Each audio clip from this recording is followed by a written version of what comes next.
Hello everyone, I hope you guys are safe and doing good. So today we are going to start a very new topic, that is UX UI design. So UX, it stands for user experience. So user experience, as the term suggests, user and experience. Experience of a user when he or she uses your product, right? So we as UX designers help make technology easier to understand and more enjoyable to use. So what does a UX designer does? A UX designer collects all the requirements of the users, and according to those requirements, the designer designs the product so that the user does not face any difficulty while using that particular product. Or we can say the user has a very smooth or a very perfect experience without facing any obstacles or hurdles, right? So this is what a UX designer does. And this is what is UX design. We have to design our product in such a way that it provides the user is able to access, or user is able to use your product without any problem, and every feature of the product should be very intuitive to the user. So this is what is UX design. And now here you can see I've also written about UI design. So let's understand that also. Okay. Now here you can see in the section of UX, the points that are written are product strategy, user research, architecture, iteration, and testing. Now this is the part where we make our product very suitable for the user. Now what does that involve? It will involve some strategy. It will involve some research on the user. You need to understand the user's requirements, right? Information architecture is the flow of the product, like how the product is going to be used. Suppose you open an app. So first what happens is homepage appears, and then you select something or browse something. Right? This is the architecture, like everything the user will go through while using your product. Then testing is what you do is you design your product and then you give it to a user for testing and check whether the user is able to use your product properly or not, right? Whether the user is facing any frustration or is confused about your designs. An iteration is going over your designs again and again to make it more and more perfect after every iteration, right? Then in the UI you can see color, typography, design, animation, and interactivity. So as from this you can understand the UI is all about visuals, right? Making a product visually appealing, putting good colors or perfect typography, perfect designs, animations. So this is what the difference between UX and UI is. So user experience is how a person or a user feels about interacting with your product, or how their experience is, whether a good experience or a bad experience. And UI is about visuals of the product, how your product looks to the user or to the outside world, right? Now in the intersection of UX UI you can see design thinking, prototyping, collaboration, empathy. So all these things we'll discuss later. These are the things that a UX designer should have, or these are the qualities that a UX designer should have in order to create a best product for a user. So this we'll be discussing further. Okay, so now let's discuss something about the history of UX. Now the phrase user experience was first coined in 1990s by a cognitive psychologist, Don Norman, right? So as technology expanded, the UX also evolved. So although the term came about relatively recently in the 1990s, the principles of user experience, or the concept of user experience, actually stretch back thousands of years all the way to ancient China. So the concept, people were aware of the concept from a very long time, from thousands of years back, but the term UX or user experience was coined relatively recently, only in the 1990s. So this is everything you need to know about the history of UX. There is not much in the history of UX. Also, in the tech world, user experience mostly focuses on how people use or interact with products. So now we have been using the word product a lot of times. So what is a product? A product is a good or service, or it can also be a feature in an existing app, right? So if you want to add a new feature to your app, that feature is also known as product, right? If you are providing some services to the user, then that service is also known as product. And if you're providing a good, that means a new physical product, then that physical product is also known as, it also falls into the category of product. Now, a product might be a physical product or a technological product. Physical product like video game controller, or maybe even a bag of chips or a packet of chips. So it is a physical product. Now, technology product means a website or an app, or maybe a smartwatch. The smartwatch can also fall into the category of physical product, but smartwatch is also related to technology. So it is usually considered in the category of a technological product, right? So this is what a product is. It could be either physical or technological. Now, good UX and bad UX. This is something every designer need to have a very good understanding of. What is the difference between good UX and bad UX? Now, for a user to have good experience, the product needs to be usable, equitable, enjoyable, and useful. These are the 4 points that I have mentioned here, right? So usable means to make something easier to use, right? The product that you are designing for your users should be very easier to use.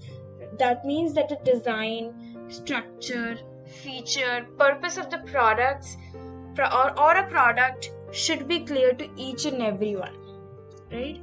So this is what we mean by usable. Then comes useful. Now we want our products that are useful. We want such products that are useful, meaning that they solve the problems of our users. So this is what a useful product means. Then comes enjoyable. Now enjoyable means that your product should also be visually appealing, right? For example, you search for a restaurant, you get pictures of the restaurant too. So it becomes easier for you to recognize a good restaurant and a bad restaurant, right? Because the restaurant with pictures will be more appealing to you. You're more likely to click on the restaurant with pictures, or that shows the interiors of the restaurant. Now that's what means to make your product enjoyable, means to make your product visually appealing. The last point is very important, that is equitable. Being equitable means that designs are useful and marketable to people with diverse abilities and backgrounds. You should design your product in such a way that even a person with some kind of disability is able to use it, right? For example, suppose you created a product, or suppose we already have such equities in our products. For example, voice search feature. Voice search feature is designed for people who are illiterate or who do not know how to type in English, right? They could just speak in Hindi and everything just comes to their screen and everything is loaded. So this is something that is designed for people with some kind of diverse abilities. It's not a disability. It can be considered into a temporary or not a very severe disability, right? So this is also something we need to take care of while creating a product. Now, example of bad UX. Such doors are known as Norman doors, where you do not know whether to pull or to push the door in order to enter inside the room, right? The user becomes confused. That means the doors are not very intuitive to the user. Users are facing some kind of difficulty, or users are facing some kind of frustration. So it is an example of bad UX because user's experience is not pleasant, right? The user doesn't know whether to pull or to push the door in order to enter the room, right? So this is example of bad UX. Now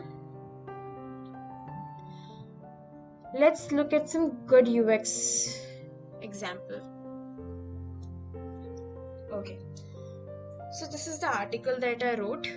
I'll be explaining you this, which will make your concept even more clear. Let's study the UX of a banana. Here are some of the reasons. The first one is you can see at one glance whether it's ripe or not. You can just look at the banana and tell whether it's ready to eat or not. The color of the banana makes it very obvious.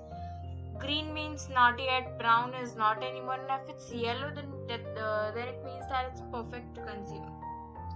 So it is that simple. You can just look at it and tell. That means it has a good user experience or good UX.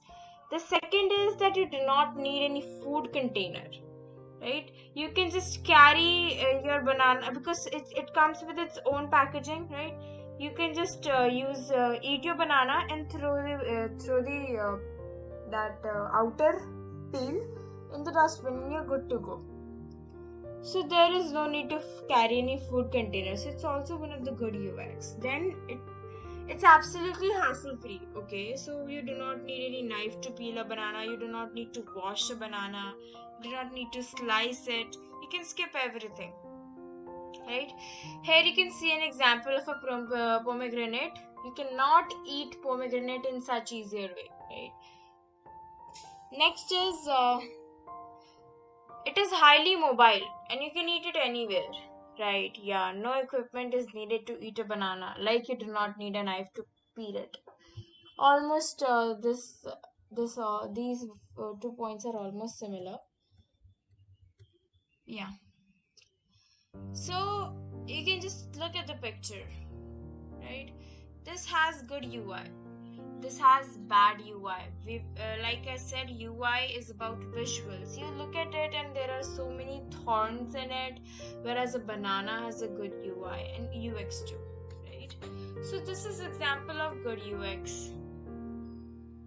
Now that we have discussed good UX and bad UX, let's understand why UX design is important to business. Okay, so let me say it in this way, like when people like some product, they use that product a lot and they recommend it to their friends and families. And just like this, those friends and families that you recommend it to will again like the product and recommend it to someone else. And more and more people start using your product, which means better business for the company. Plus, when users have a good user experience, a good experience with the product, they're more likely to have a positive opinion of the company that made it, right? So it is a win-win for the user and the business. So UX design is really important to business, and UX designers should have the ability to understand someone else's feelings or thoughts in any situation. Basically, UX designers they have to be empathetic so that they can understand their users' feelings, so that they can understand their users and make your product and make their product according to the users' requirements and satisfy their needs. So this was about UX design and it's important to business. Coming on to next, we have different types of UX designers. We have a UX designer, but under that category, we have different UX designers. The first one is interaction designer. So what does an interaction designer do? Interaction designer focuses on designing the experience of a product and how it functions, right? How the user is going to use that product and what will be the functioning of it. Basically designing the best experience. Then we have visual designers. So visual designers focuses on how the product or technology that they are designing will look, right? Basically the visual aspects and making it visually appealing to the user so that user takes interest while using their product. The third category is motion designer. So motion designer is think about what it feels like for a user to move through a product, right? That is what is motion designer. How a user is going through the entire product or going through the product while completing his task. So these were the main categories of UX designers. So yeah. The next is product development lifecycle. We have talked about product. Now let's discuss how do we develop it. What is the life cycle used? So the process used to take a product from an idea to reality is product development life cycle, right? Initially you just have an idea, but then you bring that idea into reality by designing it. That's what is product development life cycle. Now there are 5 stages in product development life cycle, as you can see on the screen. The first one is brainstorm. Now this is active discovery stage, right? It's all about generating ideas about the user and potential needs or challenges that the user might face, right? You have to research about that. So research plays a very important role in this stage because you're exploring different ways to get to know the audience you're designing for. And your task is to come up with as many requirements as possible, like interviewing as many users as possible. Second is define. So define is all about using insights from the previous stage, that is the brainstorm stage, and starting to narrow the focus, right? You need to, during the define stage, what we do is we determine concrete ways that the product being developed will impact the user, right? We need to define the requirements of the user. We need to narrow the focus. Then third is the design stage. So here UX designers begin to actively develop ideas and they start working on their designs after they define the requirements of the user. According to those requirements, they start designing, right? And they also check that all the specifications from the design stage are realistic. So this is where UX designers come into picture. And the fourth is the test stage. In the test stage, the team evaluates the product design based on feedback from potential users, right? We give our designs to our real users so that they can work on it and we can find if the users face any difficulty while using those designs. This is known as testing designs on real users, right? After testing the designs, we need to get feedback from our users, right? And before launching, we can again incorporate those feedbacks. So this process is iterative, right? Before launching, you can iterate over each step again and again. There is no compulsion that once you finish the first stage, you cannot go back, or once you finish the second stage, you cannot go back to the third stage, right? You can go back from 1 to 4. We have different stages and you can iterate over any step as many times as possible. The main goal for iteration is just improving your product, right, and giving users the best experience. So after you have tested, you have incorporated feedbacks from the user, you can launch or share your finished version of the product with the public. So this is the product development life cycle. Let's understand the UX design process. So the UX design process consists of 5 different stages. Now this is the process that a UX designer follows to design a new product, right? It is a way to create solutions that address a real user problem and are functional and affordable too. So design thinking or the design process have 5 steps, 5 actionable steps: empathize, define, ideate, prototype, and test, as you can see on the screen, Now the first step, empathize. Now this step is about discovering what end users really need and learning how to think and feel like them, right? We might have to conduct surveys, interviews, and observation sessions. Now you might have noticed that I just said end user instead of user. So what is the difference between a user and an end user? Now a user is any person who uses your product, any person, right? Whereas the end user is the specific audience a UX designer creates something for. So end user is a specific audience, and that is what we have to focus on. End user, we have to always focus on our end user. So let's understand end user with an example. Suppose we are creating an animated movie, right? Which is an animated movie, or we can say a cartoon movie for kids that age between 5 to 7.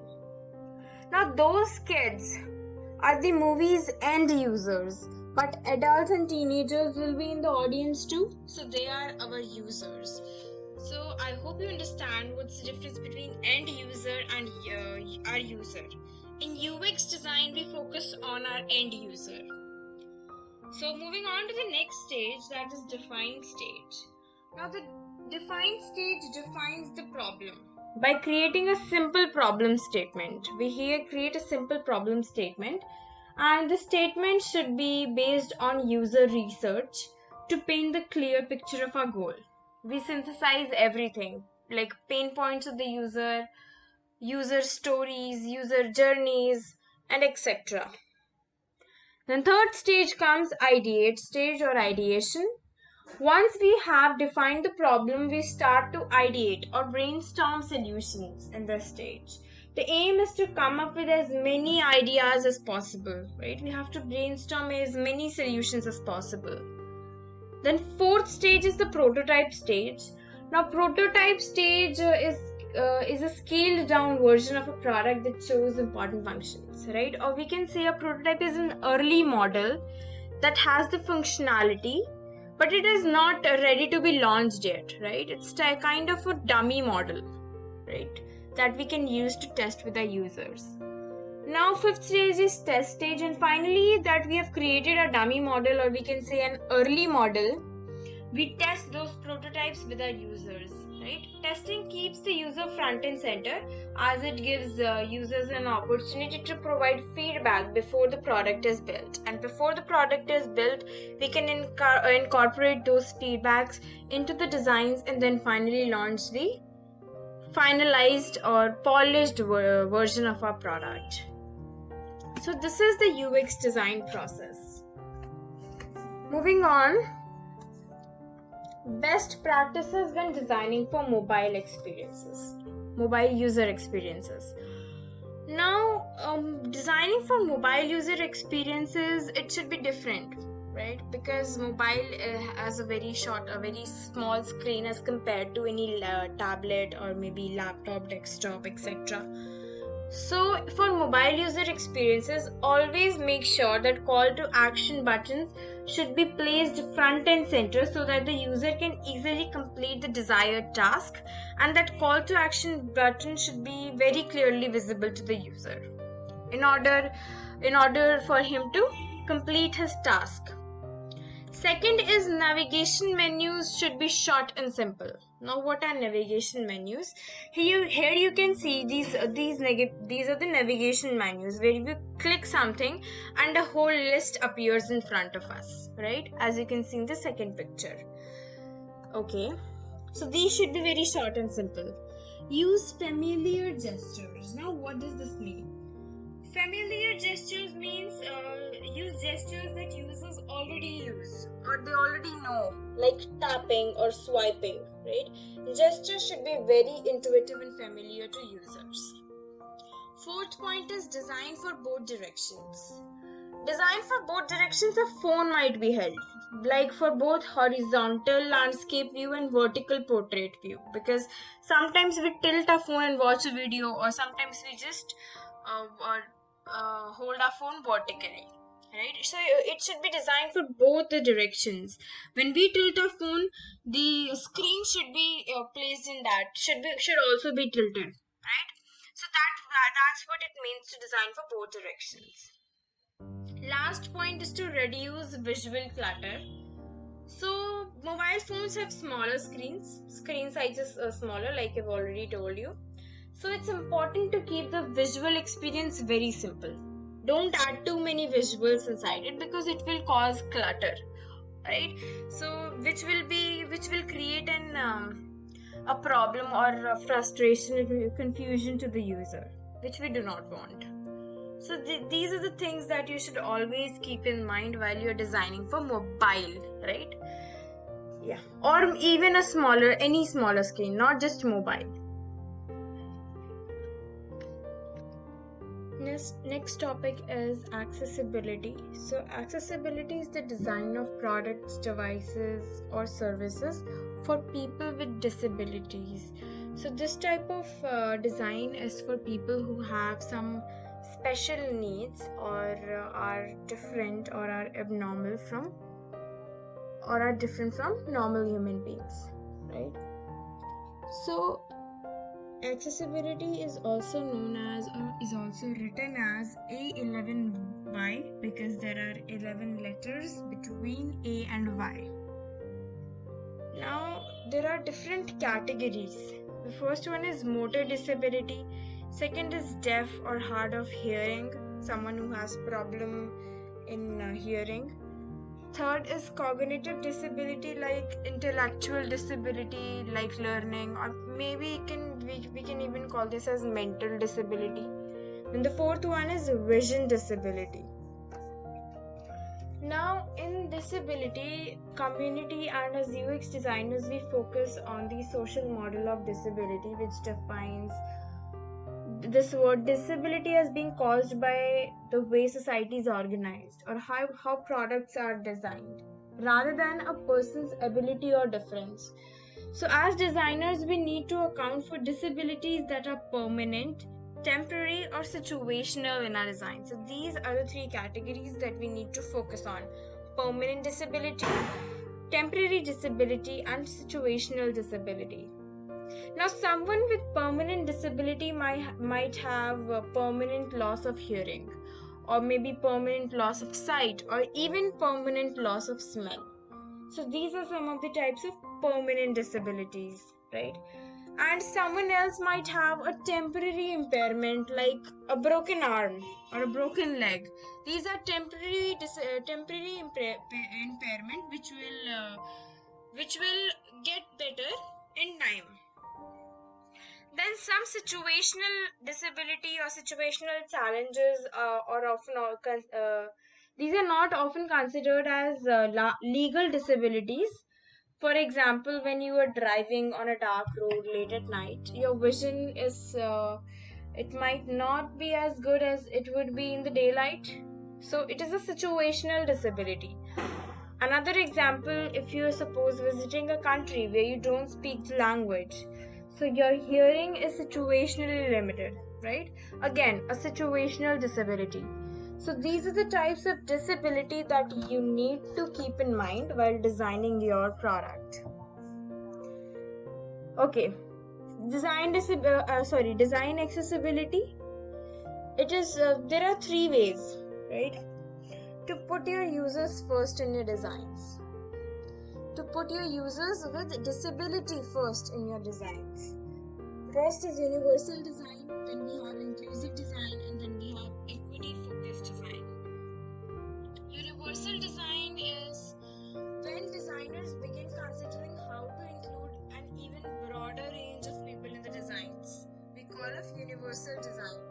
So universal design is something you're creating for everyone, even people with disability, or people without any disability, right? You're creating a universal solution. So the process of creating one product for user without the widest range of abilities and in the widest range of situation, this is known as universal design. Well, now we have a problem with universal design. The problem is that when you focus on creating one solution for everyone, the designs lose its effectiveness. right? For example, it's like when you go to a store that sells a hat in just one side. One size. Now the label might read one size fits all, but the hat still won't fit a lot of people. So universal design has the same problem. The universal design might say that this design is applicable to everyone or every user would be able to use it. But in reality, people with disability will definitely have some problem while using the designs. So again, we cross out the universal design. So we crossed out universal design and then we thought about inclusive design. So making design choices that take into account some personal identifiers, like what kind of disability the person has, the race of the person, economic status, age, gender, right? So these are the some identifiers, personal identifiers that designers thought of taking into account. So, if universal design is one size fits all solution, then inclusive design can be described as solve for one and extend to many. So, solve for one and extend to many. What does this mean? Suppose you have a voice feature, right? So, voice feature is for people who cannot type or maybe illiterate people, right? But but literate people or who know how to type or who are educated also use that feature to increase or to complete their work even faster. They can just voice search, right? It will make the task fast. So that's what it means. You're solving for one person, you solve for one type of user, and the benefit of that solution will extend to many other types of users. So this is what is inclusive design. But even the idea of solve for one extend to many benefit only some group of people, right? There were many groups of users who were still left out. So inclusive design, the idea of inclusive design was also crossed, and then we moved to equity focused design. So equity focused design it means that designing for groups that have been historically underrepresented or represented or ignored when building products. That is people with disability. So you're designing for people with disability, and automatically the designs you create for them would benefit people who don't have any disability. So automatically you're creating for each and every group of user when you are specially focusing on disability, people with disabilities, right? People with special needs. So this is what is the design accessibility. Create designs for people who have special needs, and automatically everything will fall into place, right? Everything, or we can say that the design solution that we're creating will benefit to every other type of user. Then we have assistive technology. So what is assistive technology? Assistive technology is used to describe any product or anything that a designer is creating to enhance the learning, working, or maybe even daily living for people with disability. So example of assistive technology are given below, like color modification, screen readers, and alternate text. So these three are the assistive technologies that are used to make the life of or the living of people with special needs very, very smooth. Color modification means like high contrast or dark mode on a device. This increases the contrast of colors in the screen. Example, black text on white background or white text on black background. These are examples of high contrast. So high contrast makes the interface easier for people to see with low vision. People who have low vision will be able to differentiate the text and the background very clearly, right? So color modification also helps anyone who might experience eye strain when viewing screens. They can just on dark mode even in the daylight, right? So they will have some relief for the eyes. So this was about color modification. Second is screen readers. So screen reader is most common assistive technology for people with limited vision, right? Who cannot see, they can just it works on mobile and devices also. So what it does is, people who cannot see properly, it will read out loud whatever the text is written on the screen, right? Or people who have low vision, or people whose eyes easily get irritated while looking at the screens of mobiles. What it does for them is it reads out the text written on the screen. It is the most common assistive technology used nowadays. Then the third one is alternate text. So alternate text helps you to translate the picture. Suppose there's a picture and below that we have written an alternate text. So if your picture is not loaded, or if someone is having such a disability that they're not even able to recognize images, they can read the text, right?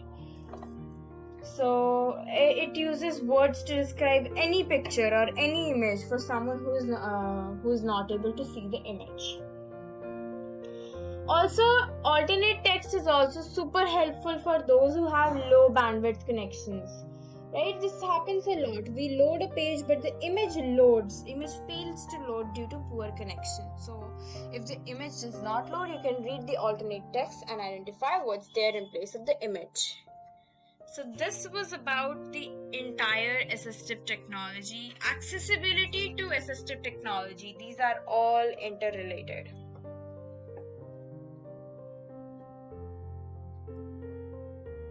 Good morning everyone.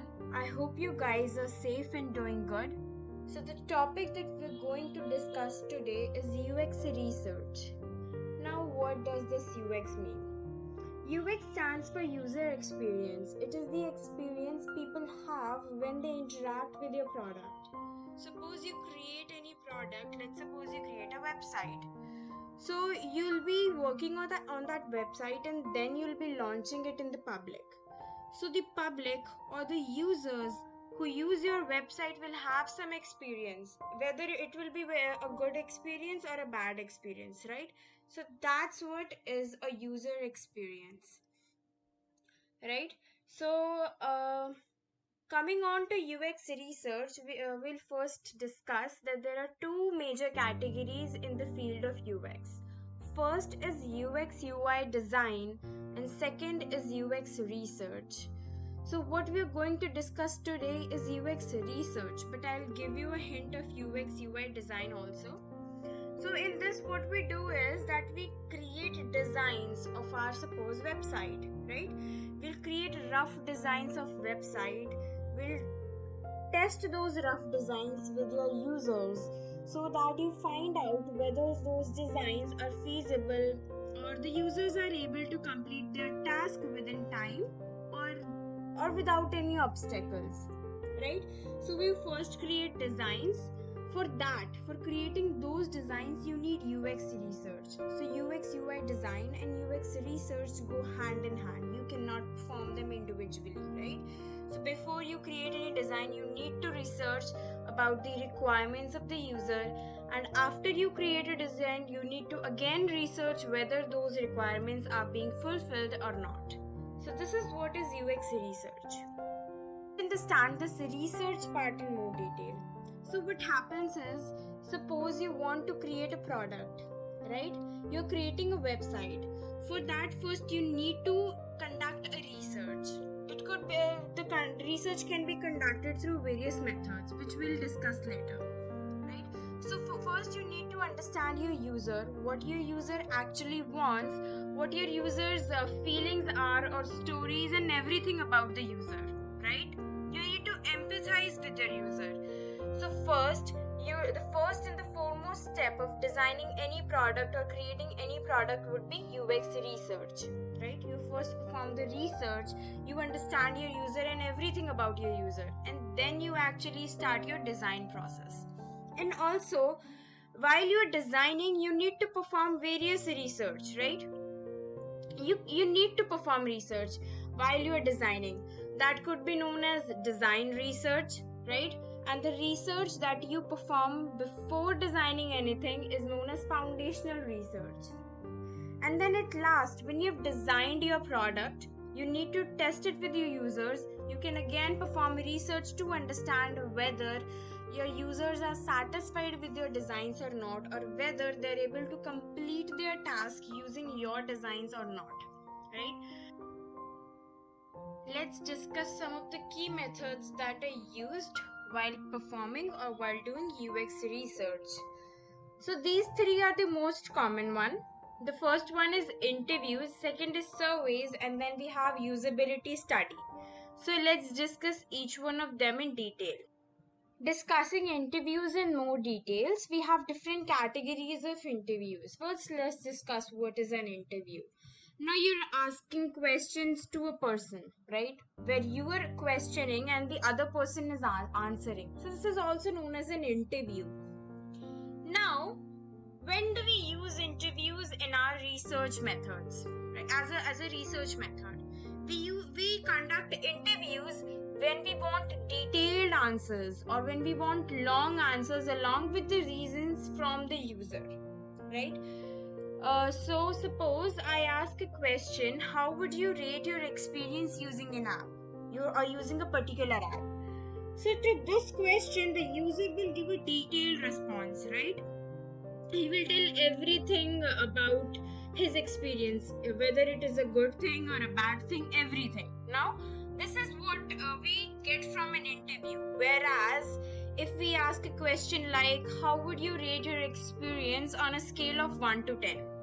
Now, from this question, you'll get a very short answer, right? So this is not what we use interview for. We use interviews when we want long answers or each and every detail of the detail from the user, right? Basically, we ask open-ended questions. So this was why we conduct interviews. And what is an interview? Now coming on to the types of interviews, we have group versus individual. See here, we have one side we have group interview and the other side we have individual interview. In group interview, you are interviewing 2 or more users simultaneously or all together. Whereas in an individual interview, you are just interviewing or you are asking questions to one user one at a time. So this is the difference between group and individual. There is not a very big thing.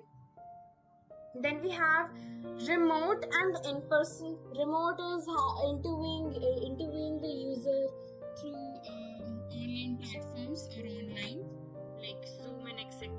In person is that you're actually having a face-to-face conversation.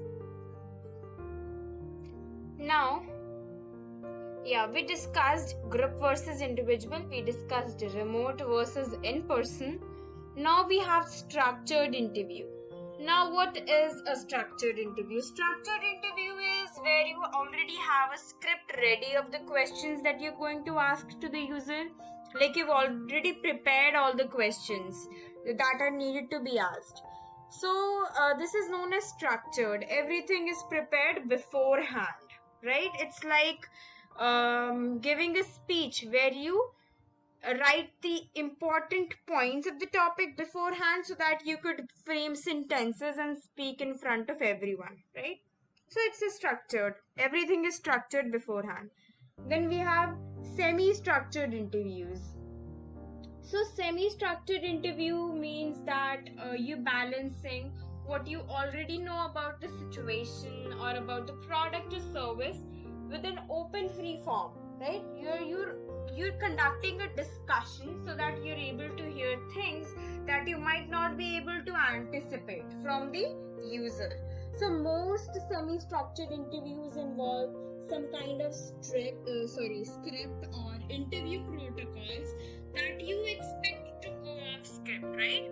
You need to follow those protocols or that script, but you can also go off script in case you need to ask some follow-up questions or anything else, right? It's not always important to follow that particular script that you have prepared beforehand.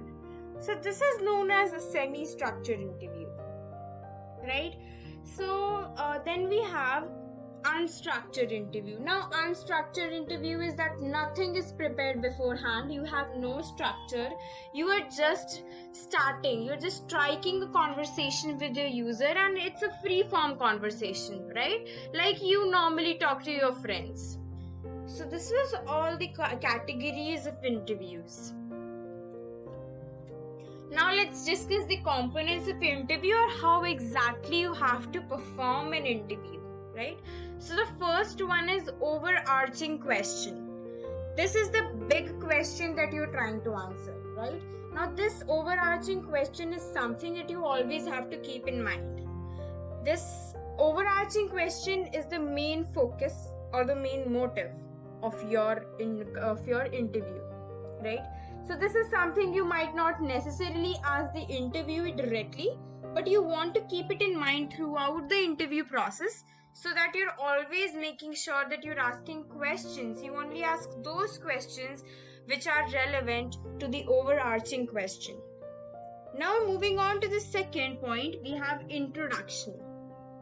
Now this is where you start the interview process. You ask for you go for your self introduction, and then you take your user's introduction. You discuss the goals of the interview and the duration of the interview, and finally you come to interviewing ethics, like confidentiality, right? You have to maintain the confidentiality. Whatever you discuss with the user, you need to make sure that you're not revealing that information outside of your interview, right? The users, it could be users personal details or anything related to the user. Now you also have to let your interviewees know that their participation is voluntary and that they can quit at any point, right? Finally, you also want to get their permission, right? In case you might want to record you might want to do an audio recording of the interview, right? You need to get their special permission to do that. So here comes the end of the introduction part. Coming on to the main interview, it is useful to start with a background or some warm-up questions that are often very short and simple, right? You might might have a discussion on weather, right? Like a warm-up, so that you build a rapport with your user and they feel comfortable talking to you. So these are usually close-ended, like short answer questions. Then you'll get to the core questions, which are really the questions you want to ask, right? They are often open-ended, conversational, and mainly focused on the overarching question. Like I told you, that you have to make sure that you ask questions that are relevant to the overarching question. So this was the main interview, where you ask the main questions that you are trying to answer. Coming on to the observation. Now, observation is the part of the interview in which you're actually going to be observing your interviewee as they go about either using a product or service, or they might be just explaining the product, explaining their experience using the product. Now, during the observation, we always like to use something that's called think aloud protocol, in which we encourage the user or the participants to verbally explain what they are thinking and doing with your product, so that you can get some information. Like if they are having trouble using the product, they'll explain it through words, and you'll know this is the point where they're having trouble, or this is the point where the users are having trouble. So think aloud protocol is always beneficial. Then you can ask some of the observation questions. You also gonna have to prepare a series of questions, right? That you need to ask during observation. You can also come up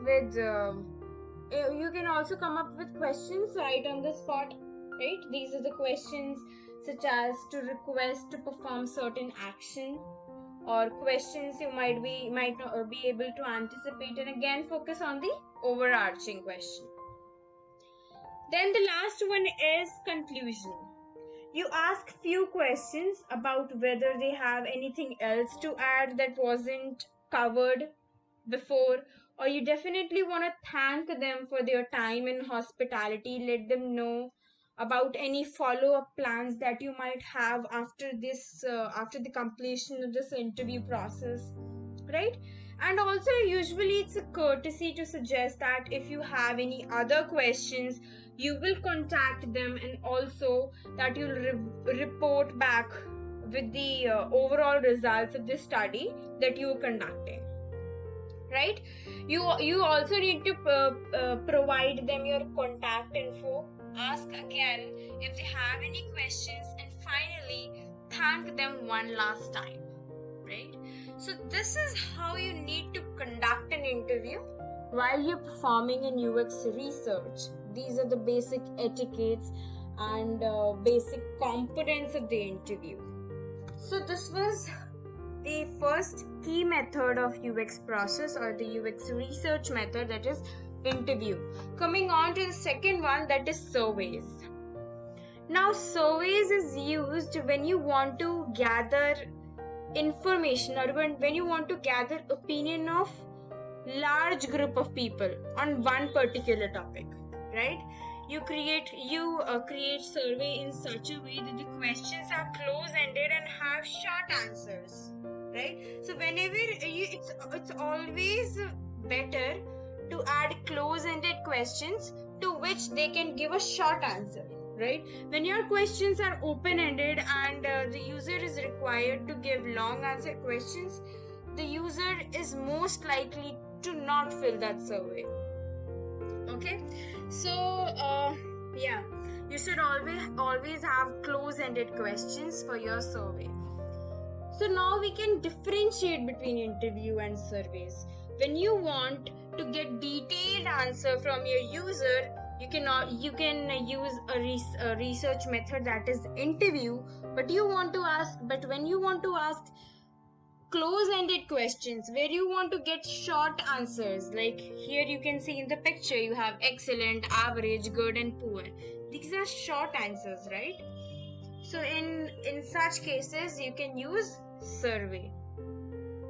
So surveys is used when you might want to know that every person, you can send surveys to every person who might be interested in a product and get their opinion, or people who are currently using your product, or people who are currently not using your product, right?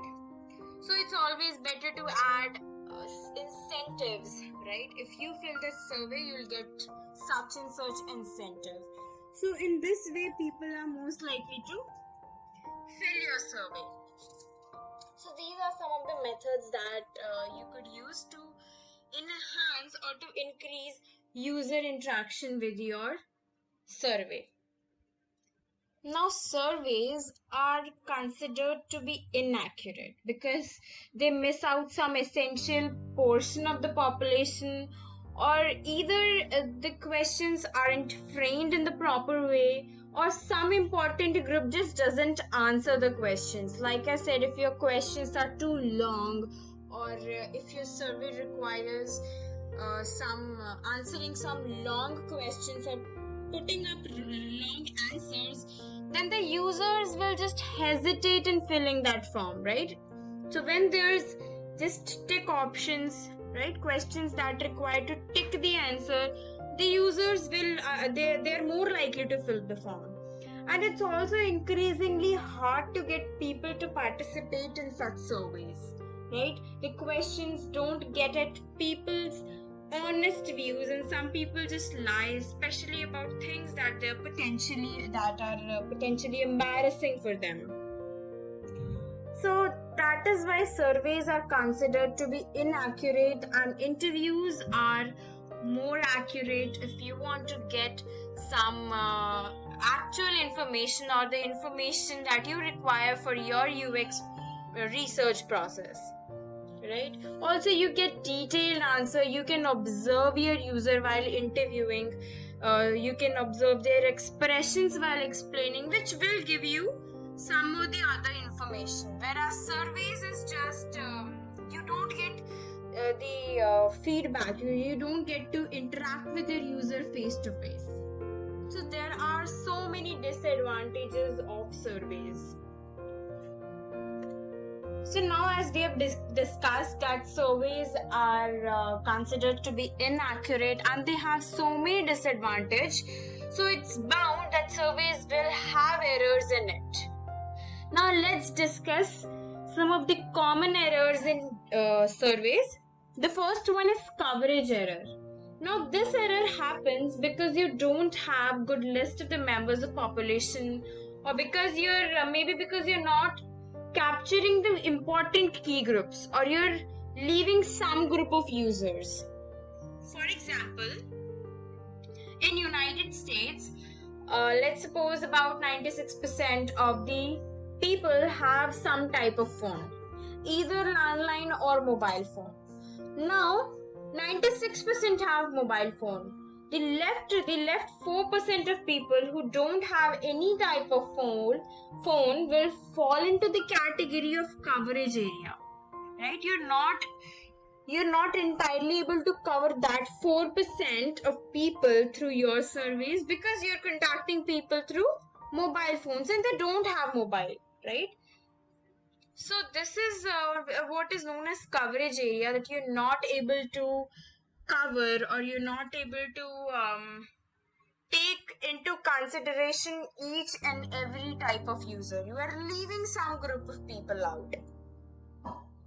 The next one is sampling error.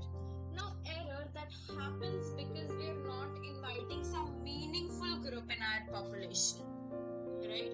We're not inviting the main group of people to fill our survey.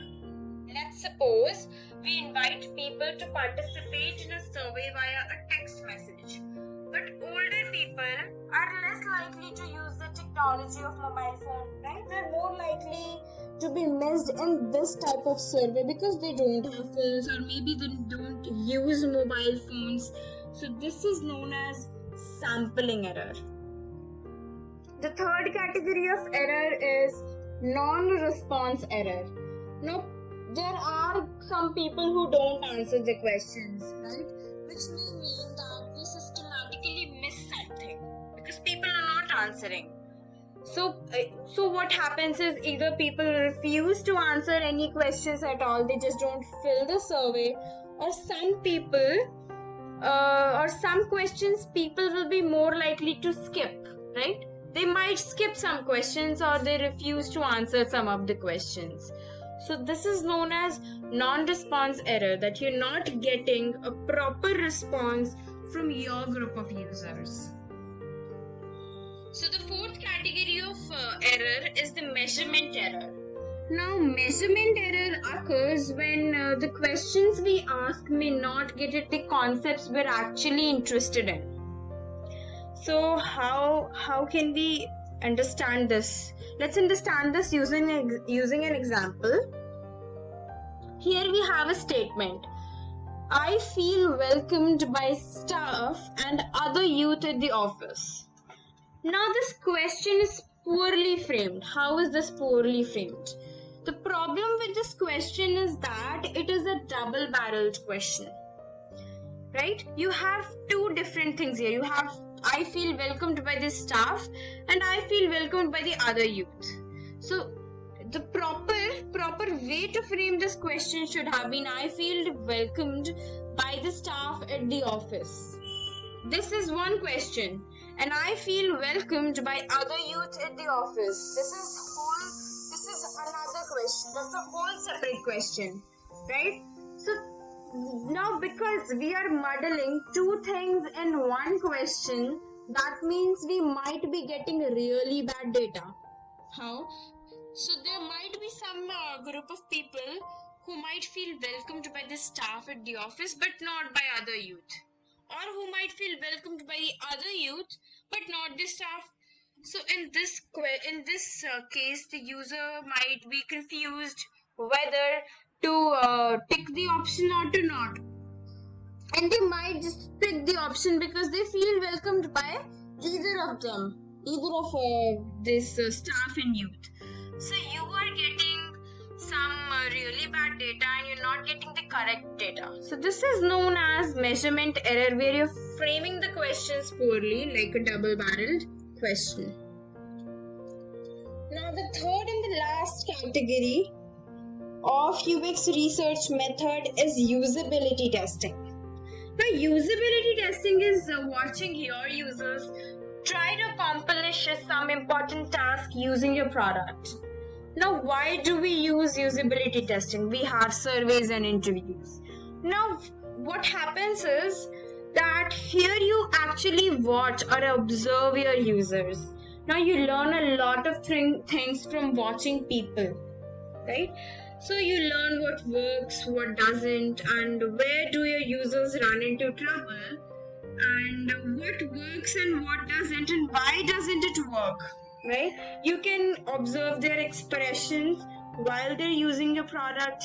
So if they feel frustrated, you can notice, you can just point it out that at this point your user was feeling a little frustrated. That means there's a problem with that thing, and later after they are done accomplishing their task, you can ask them why were they feeling frustrated, or what was the obstacle. So that's how you get more insights from the usability testing. It is better than interview also, because you get to observe also and then later interview also. Now, so a question. Now after all this, a question might arise that why not just use your own experience, right? No, we can't use our own experience because we know too much about our product, because we are the people who are designing and then researching it, right? We know a lot of things about a product and we might just accomplish the task successfully. So it's always better to test your product with such a person who has zero knowledge of your product, because we know a lot and we might be able to perform everything successfully. Now, so this was all about usability testing. Moving on to what you need to capture during user testing or usability testing. They both are same thing. So the first thing is critical incident and verbal accounts. So critical incident are the stuff that happens while users perform some task. Like they're clicking on the wrong button, they're ignoring some instructions, or whenever they're asked to enter some information, they're entering the wrong information. That means they're confused about what to perform in the task and they're following the wrong path. Now, critical incidents might also include expressing confusion or frustration, or maybe asking for help. Right? They might not be able to understand the task, that is why they're asking for help. So this is also a critical incident. Or maybe staring at the screen for a long time because they're confused about what's going on. They're not able to figure out the task, and finally giving up. So these are the critical incidents that you need to observe. You need to be very observative and note down each and every point at which they felt confusion and frustration. And then later on, while you're interviewing the candidate or the user, you can ask what exactly caused them to be confused and frustrated, right? So it is very important to be observative. Next is verbal accounts. Now, verbal accounts, as the name suggests, stuff that users say when they're performing the task. Like here, some of the examples I'm looking for. Now, when the user says this, we can figure out, or we can get a hint that they're not able to find what they're looking for. The person is looking for, but he's unable to find that thing, because it's not placed front and center, or maybe because that option is not user focused. Now next is, I was expecting to see something different from what I actually saw. This is also a verbal account. The person or the user was expecting something else, but it turned out to be something else. I wonder what this does. Now, when a user says this, that means the user is not able to look at the button or look at the page and understand what it says. It's the page or the button is not intuitive. This is what you get from this statement. So there are many others that doesn't seem right. The user was thinking something else, but the result is something else. So it makes the user feel that the task or the screen is not right. How do I expresses that the user is trying to perform some task but doesn't know how to do that, right? So these are the verbal accounts that you need to take into consideration, and you need to note each and everything down by observing the user. So this was all about the usability testing, usability study or user testing. They are different names but same thing. And we discussed about interviews, surveys and the usability testing, which are the key methods of UX research.